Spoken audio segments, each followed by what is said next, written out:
জুলাই পদযাত্রার ২০তম দিনে চট্টগ্রামে এনসিপি সন্ধ্যায় নগরীর বহদ্দার হাট থেকে পদযাত্রা শুরু করেন কেন্দ্রীয় নেতারা।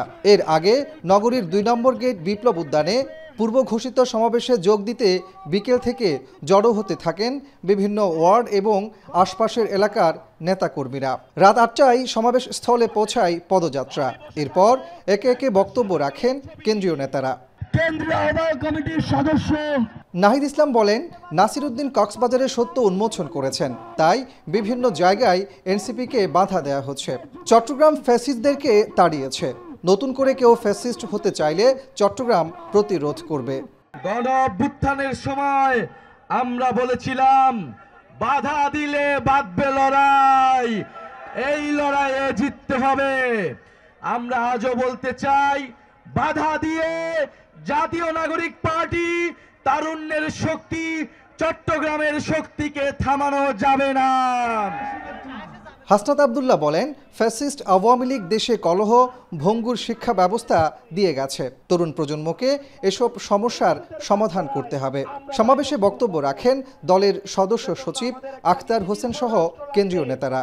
একটা ইনসাফ ভিত্তিক রাষ্ট্র লাগবে, যেই রাষ্ট্র ব্যবস্থায় স্বাস্থ্য, শিক্ষা, অবকাঠামো, কর্মসংস্থান, সাম্প্রদায়িক সম্প্রীতির মধ্য দিয়ে একটা গ্রহণযোগ্য এবং বাসযোগ্য বাংলাদেশ গড়ে উঠবে। যে কোনো ধরনের প্রজেক্ট, সেটা যত ছোট হোক আর বড় হোক, প্রত্যেকটা জায়গার প্রতিটি পয়সার হিসাব জনগণের কাছে খোলাসা করতে হবে। এর আগে জুলাই পদযাত্রা শুরু হয় রাঙ্গামাটি থেকে। রোববার সকালে চট্টগ্রাম থেকে রাঙ্গামাটিতে পৌঁছালে নেতাদের স্বাগত জানান পাহাড়ের বাসিন্দারা। গোপালগঞ্জ, কক্সবাজার ও বাঁশখালীতে এনসিপির উপর হামলার ঘটনায় মোড়ে মোড়ে বাড়ানো হয় আইনশৃঙ্খলা বাহিনীর তৎপরতা। রাঙ্গামাটিতে পদযাত্রা করে বনরূপায় সংক্ষিপ্ত সমাবেশ করে দলটি।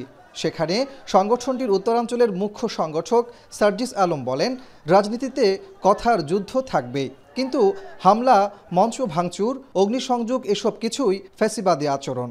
যে কোনো কথায় বা কাজে ভুল হয় আমরা সংশোধন করে নিব, কিন্তু কথার সাথে কথার লড়াই হতে পারে। কথার সাথে কখনো গায়ে হাত দেওয়ার, মঞ্চ আগুন ধরিয়ে দেওয়ার, ব্যানার পুড়িয়ে দেওয়ার, রক্তাক্ত করার লড়াই হতে পারে না। এর আগে রোববার সকালে চট্টগ্রামের হোটেল সৈকতে শহীদ পরিবারের সদস্যদের সাথে দেখা করেন নাহিদ ইসলাম। এছাড়া জুলাই সনদ ঘোষণার মাধ্যমে গণঅভ্যুত্থানে অংশগ্রহণকারীদের নিরাপত্তা নিশ্চিতের আহ্বান জানান এনসিপি নেতারা। কাজী মাহফুজ, এখন, চট্টগ্রাম।